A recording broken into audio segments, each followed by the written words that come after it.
पूरे देश के लिए पीड़ादायक और अत्यंत तकलीफदेह विषय लेकर हम आपके बीच में हाजिर हुए। क्या झूठे राष्ट्रवादी, क्या देश की सेनाओं की वीरता के नाम पर वोट बटोरने वाली मोदी सरकार देश की सेनाओं के साथ धोखा कर रही है? देश की सेना का मनोबल तोड़ रही है? आज सवाल सीधा यह है, जो 73 वर्षों में शायद नहीं हुआ, वो माननीय नरेंद्र मोदी जी उसकी प्रस्तावना कर रहे हैं। शायद हर राष्ट्र भगत के लिए इससे ज्यादा तकलीफदेह विषय हो ही नहीं सकता। मोदी सरकार सेना के अधिकारियों से धोखा कर रही है और उनके हितों पर कुठाराघात कर रही है। सैन्य अफसरों की आधी पेंशन काट लेने की प्रस्तावना देश की सेना के मनोबल को गिराना है।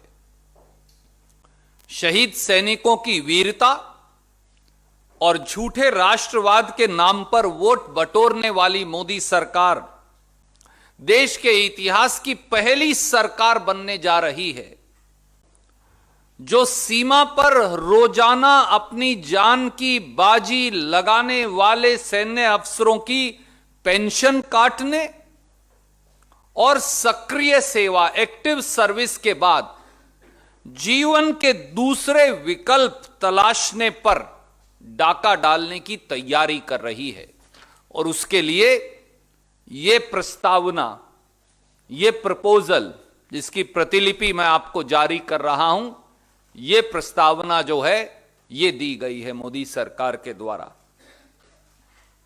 एक तरफ तो स्वांगरच मोदी जी सेना के लिए दिया जलाने की बात करते हैं और दूसरी तरफ साहसी और बहादुर सैन्य अफसरों के जीवन में उनकी पेंशन काट दिवाली के मौके पर अंधेरा करने का प्रयास कर रहे हैं। यही भाजपा का झूठा और असली राष्ट्रवाद है। आइए इसके 5 महत्वपूर्ण पहलू जानें। पहला, सेना में भर्ती होते हुए यानी मिलिट्री कमीशन के समय इंडियन मिलिट्री एकेडमी में हर सैन्य अधिकारी से 20 साल की कंपलसरी सर्विस का बॉन्ड भरवाया जाता है। हम सब जानते हैं 20 साल की सैन्य सेवा के बाद, सेना की सेवा के बाद सैन्य अधिकारी लास्ट ड्रॉन पे के ऊपर फुल पेंशन पर रिटायर हो सकता है, यानी लास्ट ड्रॉन पे की आधी तनख्वाह पेंशन होगी। उदाहरण अगर मैं दूं, अगर किसी अधिकारी की लास्ट ड्रॉन पे मूल वेतन 1 लाख रुपया था तो उसका मासिक पेंशन 20 साल की सेवा के बाद 50,000 रुपया प्रति माह होगी। पर मोदी सरकार क्या प्रस्तावना कर रही है? अगर 20 साल की सेवा के बाद सेना का अधिकारी सेवानिवृत्ति लेगा तो फिर उसे 50,000 रुपया प्रति माह से काटकर वो 25,000 रुपया प्रति माह कर देंगे। यानी लास्ट ड्रॉन पे जो फुल पेंशन मिलती थी अब उसको आधा काट दिया गया है।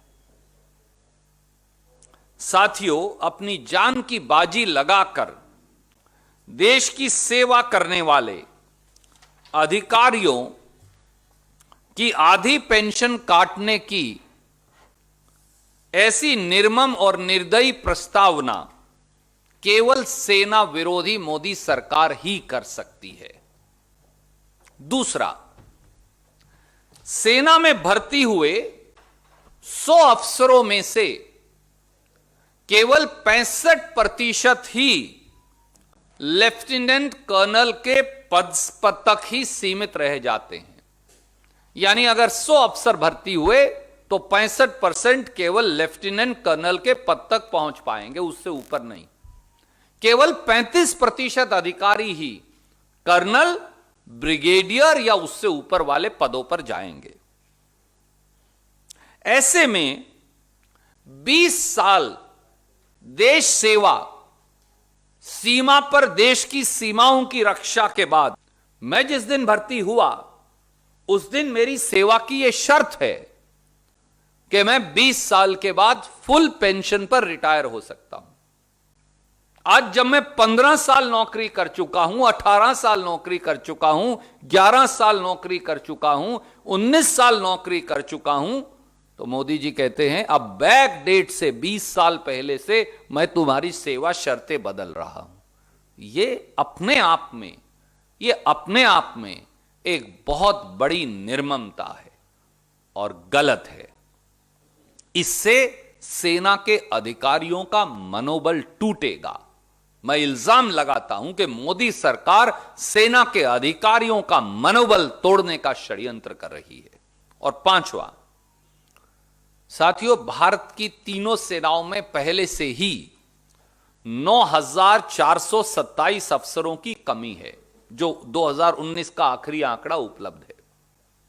जून 2019 के आंकड़े बताते हैं कि थल सेना में 7,399, नौसेना में 1,545 और वायु सेना में 483 अफसर हैं ही नहीं।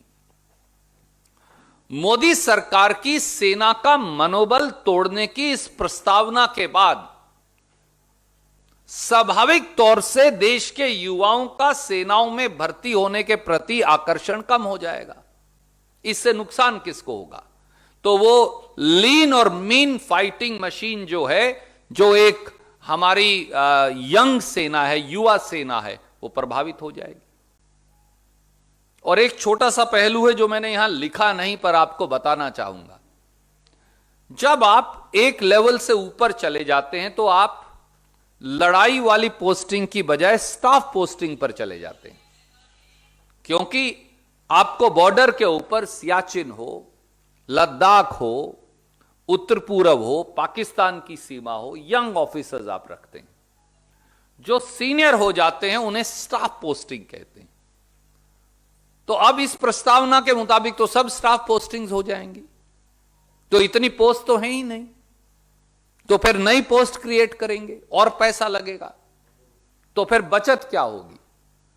और 8,000 करोड़ का जहाज जो प्रधानमंत्री खरीद सकता है, 7,500 करोड़ के इश्तेहार दे सकता है, वो सेना की पेंशन क्यों काट रहा है?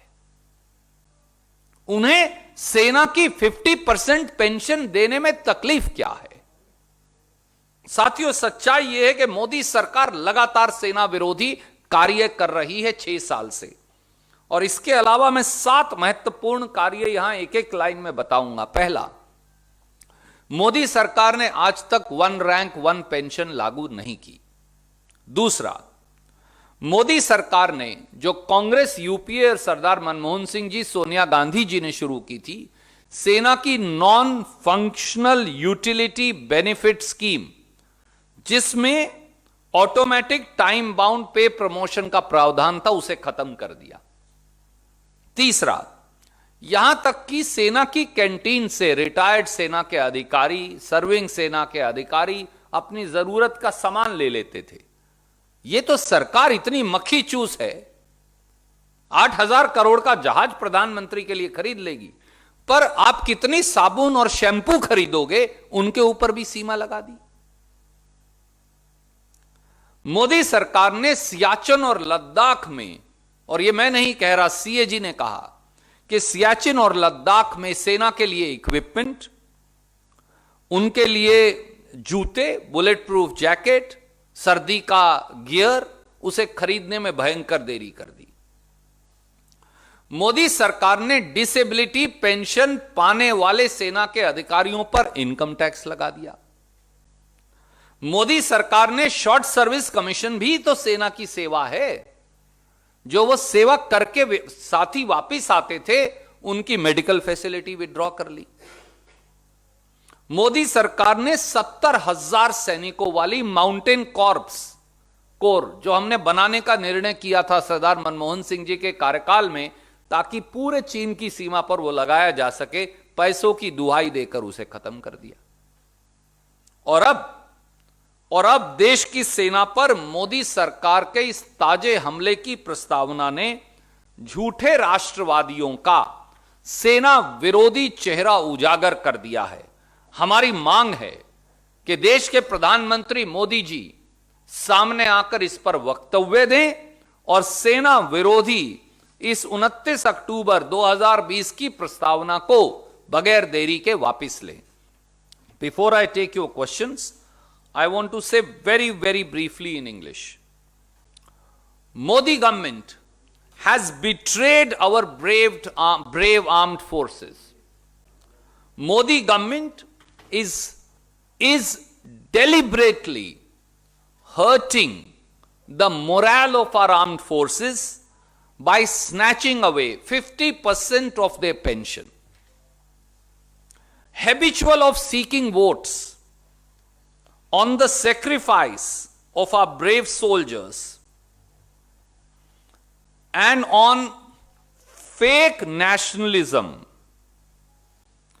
Modi government has become the first regime in the history of India to steal the pension of our armed forces and its officers and hurt their alternate career choices after active service for our motherland. And this is an evidence thereof.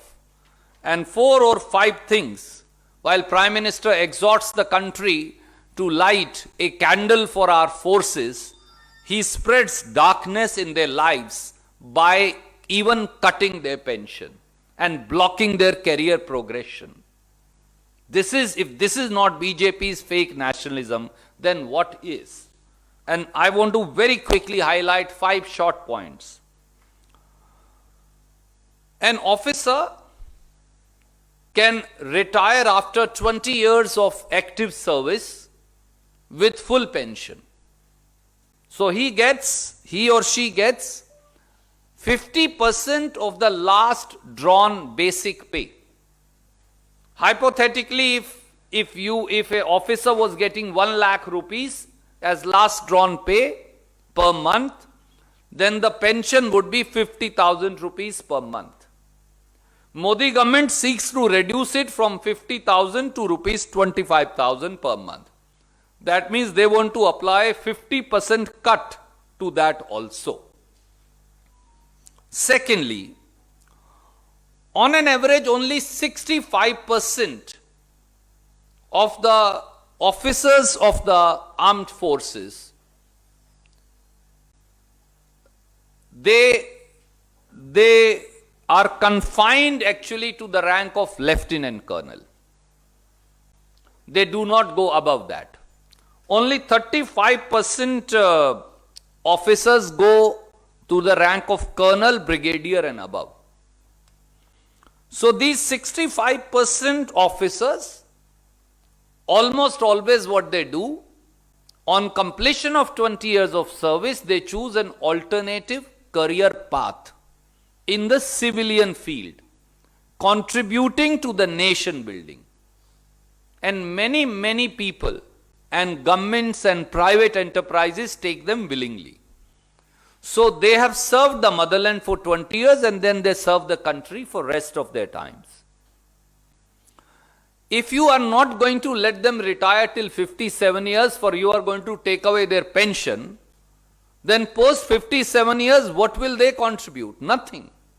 So Modi ji is snatching away the career progression of our officers after 20 years of active service. Thirdly,